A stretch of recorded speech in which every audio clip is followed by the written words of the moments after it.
신상궁에 괜찮냐는 물음에 이마령은 이렇게 답했습니다. 괜찮을 리가 있나. 생때 같은 아들을 하나 잃었는데 배동은 또 어쩌고. 근데 말이다, 저 녀석 마음을 생각해봤어. 넘어지지 못하고 받아들여야 했을 때 얼마나 무섭고 두려웠을까. 난 외면하지 못하겠더라. 엄마니까. 아마도 이 대사가 드라마 슈룹을 가장 잘 표현해주는 대사가 아니었을까 생각되는데요. 자신의 아들을 살리는 것뿐만 아니라 그를 인정하는 것, 그가 살아가고 싶은 모습을 응원해주는 것, 엄마이기 때문에 자신의 아들의 모든 모습을 인정하는 것이 이 드라마에서 보여주려는 모습이 아니었을까 생각됩니다. 이때까지의 사극에서는 전혀 보지 못했던, 바로 슈룹에서만 볼 수 있었던 중전의 모습이 아닐까 생각되는데요. 다른 사극 드라마에서는 역사에 기반한 정치나 로맨스의 모습을 담아낸 사극과는 달리 중전의 자리에 있는 인간의 모습이 아닌 진짜 엄마의 모습을 보여주는 드라마라는 것을 느낄 수 있는 3화가 아니었나 생각됩니다. 그렇게 슈룹 3화에서는 배동 선발전이 시작되었고 개성대군과 성남대군이 과제를 통과하는 모습을 볼 수 있었죠. 그리고 대비가 개성대군의 진짜 모습을 알게 되었고 그 사실을 왕에게 알리려는 모습을 보여주어 이마령에게 위기가 닥치는 모습을 볼 수 있었는데요. 하지만 신상궁의 도움으로 개성대군의 은밀한 장소에 불을 질러 위기를 넘기는 이마령의 모습까지 함께 볼 수 있었죠. 그렇게 위기를 넘긴 이마령에게 개성대군이 찾아왔고 모든 사실을 알면서 정각에 불을 지른 이마령을 원망하는 개성대군이었는데요. 그런 그를 밖으로 불러낸 그녀는 개성대군이 원하는 모습을 그림으로 담아내 자신의 본 모습을 보고 싶을 때마다 그 그림을 보라 말해주었죠. 그리고 신상궁과의 대화 이후 그림을 품에 안고 나온 개성대군을 안아준 이마령은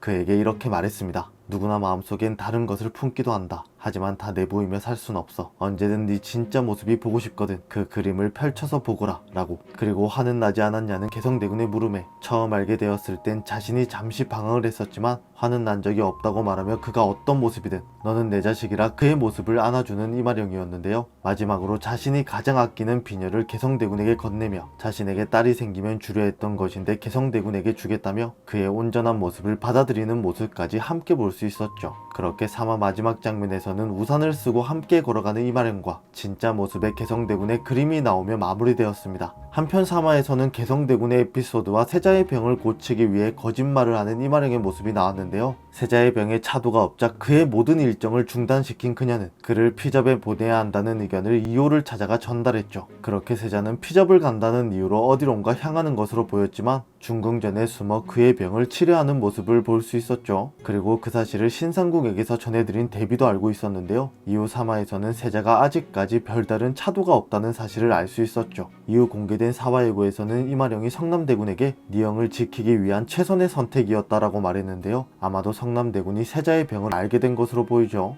그리고 궁 밖으로 나간 성남대군은 혈어걸이라는 병이 있는데 그 병을 잘 고치는 의원을 찾아 나서는 모습을 볼 수 있었는데요. 그렇게 예고의 두 장면을 통해 하나의 상황을 의심해 볼 수 있었는데요. 바로 세자가 혈어걸로 죽음을 맞이한 태인세자와 관련된 인물이 아닐까라는 의견이었습니다. 이전 방영된 1화와 2화를 보고 궁 밖에서 자란 성남대군을 태인세자와 관련된 인물이라 생각하시는 분들이 많으셨는데요. 제가 생각한 상황을 간략하게 말씀드리자면 대비는 세자로 인해 자신의 아들을 왕으로 만들 수 있었고 이마령은 그로 인해 중전이 될 수 있었지 않았을까 생각됩니다. 즉 이마령의 아들은 성남대군과 그의 동생 3명이 되는 것이고 세자는 태인세자의 아들로 태인세자가 사라져버리자 윤왕후는 대비의 아들인 이호를 왕으로 만들어주는 대신 태인세자의 아들을 세자로 만들어달라 부탁한 것이 아닐까 생각되죠. 그리고 대비는 세자를 아들로 받아들이는 조건으로 이마령을 중전의 자리에 앉혀주겠다 제안한 것이고 그로 인해 그때 태어나 있던 성남대군이 어쩔 수 없이 궁 밖에서 자라야 했던 것이 아닐까 생각되는데요. 그렇기 때문에 대비와 이마령이 대립할 때마다 대비는 세자가 없으면 이마령을 내쫓으려는 모습을 보여준 것이 아닐까 생각됩니다. 하지만 그렇다고 한다면 이호가 왕이 된 지금 왜 대비가 아직까지 세자 때문에 이마령을 내치지 못하고 있는지 의문이 드는 상황인데요. 만약 제 예측이 맞다면 이후 밝혀질 세자의 진실이 과연 무엇이었을지도 궁금해지는 부분이죠. 한편 4화 예고에서는 빈궁의 해산일까지 세자의 피접을 마치라는 어명이 내려지고 세자의 위중함이 드러나면 폐세자에 처할 상황에서 갑자기 빈궁의 진통이 시작돼 화령이 궁지에 몰린다고 나와 있었는데요. 과연 이마령은 다시 한번 닥쳐온 이 위기를 어떻게 넘기게 될까요? 오늘 준비한 영상은 여기까지입니다. 시청해주셔서